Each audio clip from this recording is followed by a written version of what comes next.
Splitting in RONGKONG land. After the formation of a new customary colony in Loko, Lena, a new territory name was formed in Tanah Luwu named RONGKO.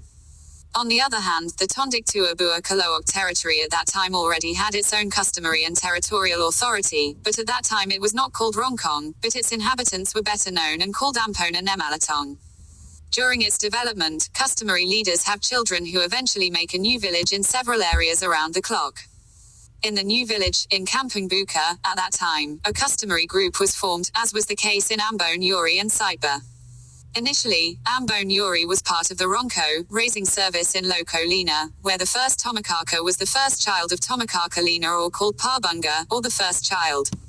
Because of his actions in an event at that time, making his siblings offended and complaining to the parents Tomakaka Para, and in the end the son of Parbunga, was ordered to leave Lena's territory to make his own colony, and in the end he set out to explore RONGKONG River and temporarily settled around the impact of the river, Yuri, which over time settled and made this place the territory of the new colony by first saying goodbye to the territory owner, namely Ka Tomakaka and Kanan Lel-lua. Whereas the Ka Tomakaka and Saitba area is an area that used to be the settlement of the warriors of the Tanah RONGKONG Barik army who would be dispatched to the battlefield if the Luwu Kadatuan needed the help of the war army.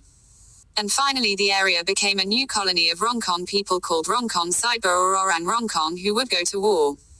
With the increasing number of RONGKONG colonies and customary arrangements, the customary leaders held a traditional meeting in Lena to discuss the change in the name of the RONGKO on the grounds that the word RONGKO was not suitable to be used as a village name, as well as to unite Tondiktua Bua Kalo'Tok into one and inseparable unity later.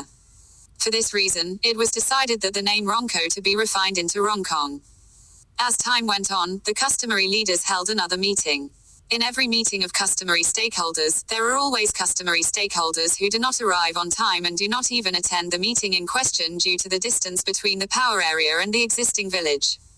Because the reason is to make it easier if there are meetings and minimize the occurrence of the absence of customary leaders, the customary stakeholders agree to divide their respective territories consisting of the areas of Lena, Mankalaku, Buka, Salu Paku, Ambon and Yuri and the surroundings are called RONGKONG Sambo Lam. The Kalo'Tok, Kanandid, Salunas, Pongtatu and surrounding areas are referred to as RONGKONG Kanan Lellua on the basis of the existence of 7 hot springs in the area. The area of RONGKONG Saitba to the Makawa River and its surroundings is called RONGKONG Saitba. Over time and the development of the times, the descendants of these customary leaders were intertwined with marital relationships and gave birth and the Tomakaka descendants were scattered in various places in the Tanah RONGKONG area, known as Tomakaka Tidandan. In its development, each of the 3 regions has its own customs and culture, which eventually become a permanent tradition in each of these regions to this day. Furthermore, at the time when the Dutch entered the Luwu Kadatuan area and invaded the Kadatuan Luwu tribe region via the Tanah Toraja, Seko, Limbong RONGKONG route and were stuck in the Kanandid area, the Dutch split the RONGKONG area into 2, namely 1. RONGKONG Atas with the boundaries of Salu Nays to the Seko traditional village. 2. RONGKONG Bawa, which consists of the open village to the Sabang Babunta area.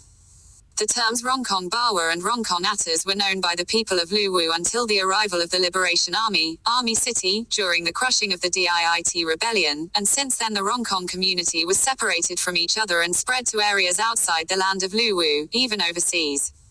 From this cultural development, a power rift began, as well as disagreements that led to divisions.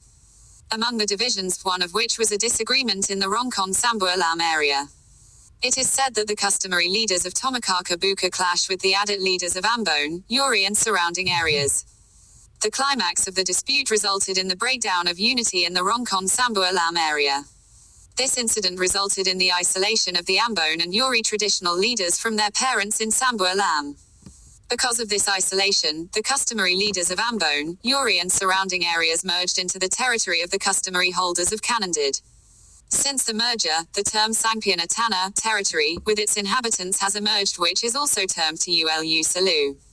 Upon the acceptance of the Ambon Yuri colony into the Kanan Lel-lua area, at that time the Tal Li or the second oath of the colony leaders of the RONGKONG people appeared which read, Mesa Kada Dipotuo, Pantan Kada Dipamate.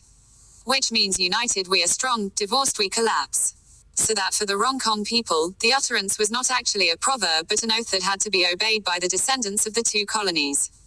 On the other hand, slowly but surely the inhabitants of the Lena, Buka and surrounding areas, even the traditional leaders who were there, agreed that the misunderstanding that had occurred made them seem to avoid being said to be part of the RONGKONG tribe.